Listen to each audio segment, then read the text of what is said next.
This is Ian Cameron for Sportsbook Review with your college football Week 2 betting report as we take a look at several of the games on Saturday's slate for Week 2 college football action. Let's begin with Arkansas and TCU, a Big 12 versus SEC battle. Texas Christian last week with the 59-41 win over South Dakota State. Good on offense, not so good on defense for this team. Kenny Hill, the Texas A&M transfer, taking over at quarterback, played very well for this team offensively, but defense, which was expected to be improved this year for TCU, really struggled with South Dakota State. 461 total yards of offense allowed, 41 points. There has been talk all week long, TCU looking to bounce back defensively, a team that was supposed to take strides forward on that side of the football this season. Didn't exactly put it on display last week against South Dakota State. Should be a little bit of an easier matchup. They were pretty solid against the run. It was more the passing game that hurt TCU's defense last week. That's pretty a good matchup against Arkansas. They prefer to run the football, ground and pound attack. They're not going to ask their quarterback to do too much, of course. Arkansas's new quarterback is the younger brother of Brandon Allen, the former Razorback starting quarterback. His younger brother, Austin Allen, now the quarterback here with Arkansas. He had a little bit of an up and down first start for Arkansas against Louisiana Tech, but Arkansas able to pull out the victory, only outgained Louisiana Tech by 6 yards, so you could tell that was a pretty even football game. Louisiana Tech was right in it from start to finish. Arkansas, for years, especially since Brett Bielema has gotten there, they're not a team you want to lay big points with, and that was clearly on display last week. They didn't even sniff a point spread cover, laying 3 touchdowns against Louisiana Tech last week. This is the preferred point spread role for Arkansas. Underdog, specifically a larger underdog, getting more than a touchdown like they are here. I think there could be some value here on Arkansas to hang around in this game. Going to have to see it before I believe it with TCU's defense being improved. It certainly didn't look like that last week against South Dakota State. So I think Arkansas inside the 7.5 can hang around in this game. I couldn't argue with the under move. Arkansas is going to look to really lengthen the game with extended possessions and really run the clock. Run the clock, get first downs, that kind of thing. Really try to possess the ball, keep TCU's offense off the field. So the total move from 61 down to 58.5 does make a little bit of sense as well. But Arkansas plus 7.5 might be not a bad way to look in that particular game. Cincinnati takes on Purdue. Cincinnati laying less than a touchdown here on the road. I actually think that number might be a little cheap. I've liked this Bearcats team coming into the season. I know last week was not at all an ultra impressive performance for the Bearcats against Tennessee Martin, a 28-7 win. They were very, very sloppy in that game. 2 fumbles lost, 1 interception by Hayden Moore, the quarterback, who didn't have his best game by any stretch. Against Tennessee Martin last week. They got gashed a little bit on the ground. Cincinnati in that game, 323 total yards for Tennessee Martin. But still, I think Cincinnati a little bit devalued now coming off that game. Purdue still got a long way to go. Okay, this is still one of the worst teams in the Big Ten, in my opinion, without a doubt. Give them credit for a win against Eastern Kentucky last week, but still a team that's going to struggle. I'm not sold on David Blau, their quarterback, who was up and down last week in that season opener. I think less than a touchdown's value here with Cincinnati. I think they're the better of these two teams. I don't think it's too large of a number to lay with them. Less than a touchdown on the road. I think they can get this one by 7 points or more for sure. Central Michigan taking on Oklahoma State on Saturday. Very interesting game because these two teams played each other last year, and it was a pretty tight game. I mean, Central Michigan hung tough in that outing against Oklahoma State last year. They'll be looking to duplicate that this season. They do have Cooper Rush, a very good quarterback, specifically by MAC standards. He's done a very good job. He has a pretty solid arm. He's also got some mobility to him as well. So we'll see now if Central Michigan can give Oklahoma State a little run for their money. In this one, both of these offenses exploded last week. Now, both of them against FCS opponents. Central Michigan, 49 points against Presbyterian last week. Oklahoma State, 61 points against Southeast Louisiana. So, again, opposition that's nothing to write home about, obviously. But two offenses that I think have the chance to be pretty solid in this game. I like Mason Rudolph, the Oklahoma State quarterback. He's got a better offensive line. He's got better weapons in the passing game now to throw to in terms of receivers, and a probably better skill position talent overall on this Oklahoma State team. Looks like the weather is going to be pretty good. I'd lean over the total in this game at 61 is the total for this one across the board. I think we'll see some points scored in this particular game. UTEP taking on Texas. Next game up. Texas 29.5, 30-point favorite. Total of 59.5. That Texas has really convinced me that their offense looks pretty good with the way they played last week against Notre Dame. They moved the football up and down the field. A thrilling overtime victory. Shane Buechele really does look like he is going to be a future star quarterback. I know you can't jump to full conclusions after one game, but he looks like he's got all the intangibles, all the skills to be a great quarterback here in college football with this Texas team. Very impressed with Shane Buechele, and very impressed with the play calling. I mean, very impressed that they picked the right time to use Tyrone Swoops. They brought him in for short yardage goal line situations to keep the football and run it in with his powerful physical brand of football behind that offensive line. Very impressive with decision making, I guess you could say, on offense by Texas when to use Tyrone Swoops as a change of pace quarterback compared to Shane Buechele.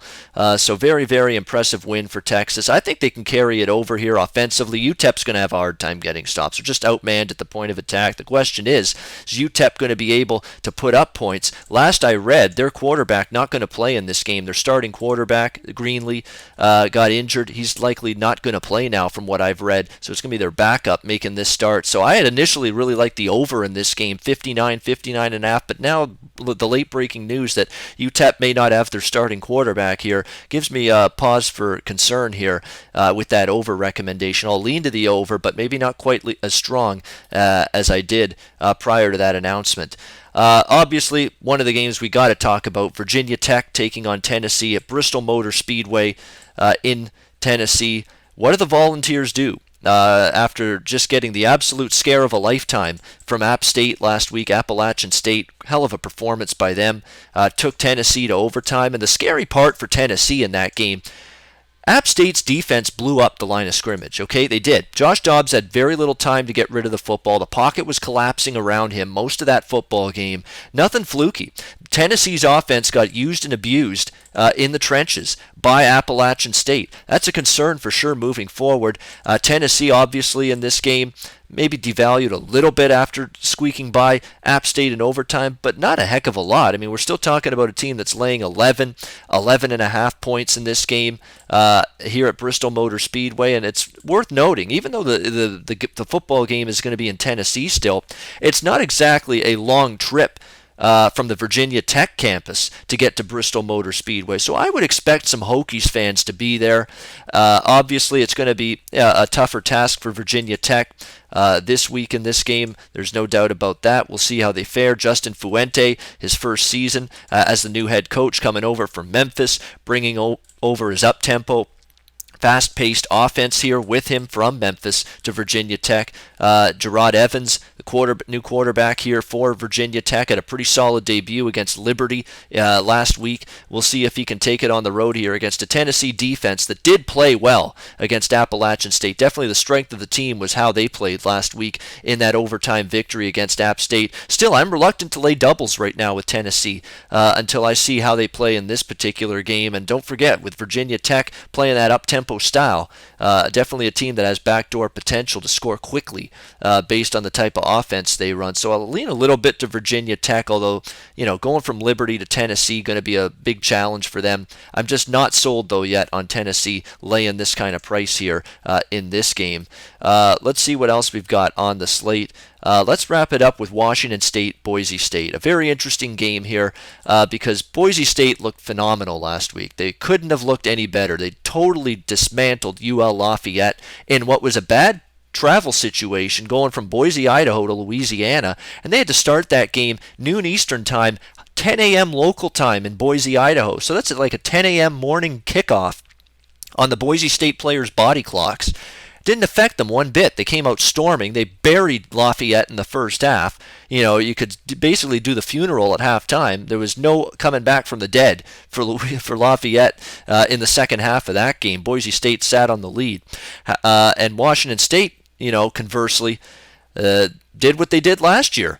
Play against an FCS opponent at home, can't get the job done. They lost to Portland State last year in their opener, and this year they lose to Eastern Washington last week at home, and their defense gets absolutely shredded. Now, it is worth noting Eastern Washington's a very, very good FCS team, okay? It's not like they lost to chopped liver. That team's got talent. They've got an offense, a very good offense, so it's not like the worst thing in the world. And even Mike Leach, the head coach after that game, sort of blew off the fact that they lost that game, saying it's really no big deal in the end. We've got bigger fish to fry. We've got bigger opponents. Pac-12 season, obviously, still on the way, so I don't think it's worth panicking about with Washington State losing that game. However, the concern in this game is that Boise State offense looked phenomenal last week. Brett Rippon looks like he's a great quarterback. Thomas Spurbeck, great receiver, great skill position talent on this Boise team, and that Washington State defense really did get gutted last week by Eastern Washington. I have some real concerns about their ability to get stops. That being said, what's this point spread before last week's results, before Boise blows out Lafayette, before Washington State loses at home to Eastern Washington?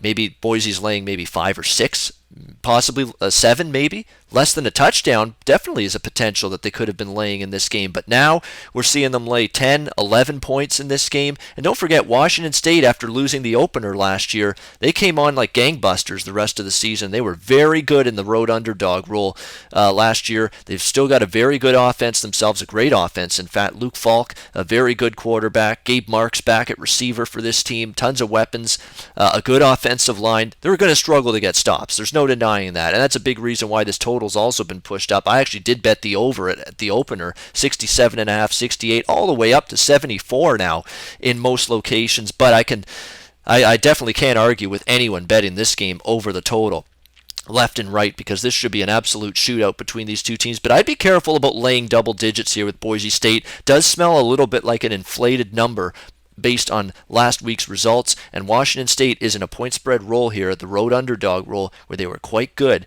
and made some money for their backers last season. All right, we're going to wrap up our college football week 2 betting report video with our play of the week. We had the easiest win you could ever ask for last week with the Tulsa Golden Hurricane laying 5 against San Jose State. They went on to blow them out. That was our week 1 play of the week in college football.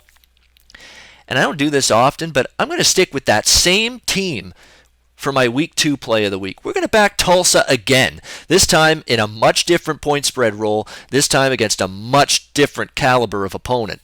They're going from San Jose State last week to Ohio State in the Horseshoe on the road this week. But there's a lot of things I like about Tulsa in this spot. Ohio State's got Oklahoma on deck. If they're up big late, there's no urgency for Urban Meyer to go for the jugular, to keep his foot on the throat of this Tulsa team. They've got bigger fish to fry with that big matchup against the Sooners in Norman next week. Keep everybody healthy late if they get up big.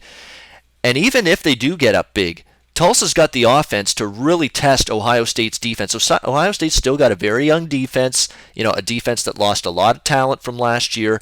They weren't tested by Bowling Green because Bowling Green had a new quarterback, new coaching staff, completely different look, and they struggled with it. There's no denying that. This is going to be a much tougher task, I think, for Ohio State's defense here against Tulsa. They got a good senior quarterback, Dane Evans. He's got lots of weapons. Kevin Lucas, great receiver. D'Angelo Brewer, good running back. I think Tulsa's offense is going to be able to score some points here against Ohio State. I really do believe that. Now, Ohio State's going to score theirs. There's no question. Tulsa's going to have a hard time getting stops. But when I'm betting on a large double-digit underdog of 4 touchdowns or more like this, I'd rather have my money on a team that can score and move the football and put up points in bunches rather than a defensive juggernaut. And Tulsa can get through the back door with ease here in this game, even if they do fall behind by 4 touchdowns or more. I think Tulsa, and they were great in this underdog role last year as well. Don't forget, against Oklahoma, they only lost by 14. They were right in the game against Virginia Tech last year in the bowl game. Only lost that game by a narrow margin. I think they make this game closer than expected. Let's take Tulsa plus 28.5. Against Ohio State, that is rotation number 333. Tulsa to hang around within 4 touchdowns of Ohio State, your college football. Week 2, play of the week. Do your research before you bet. Check out our ratings guide to see which books have the best ratings and sign-up bonuses. Open up several accounts and shop for lines at sbrodds.com. Always be ahead of the game.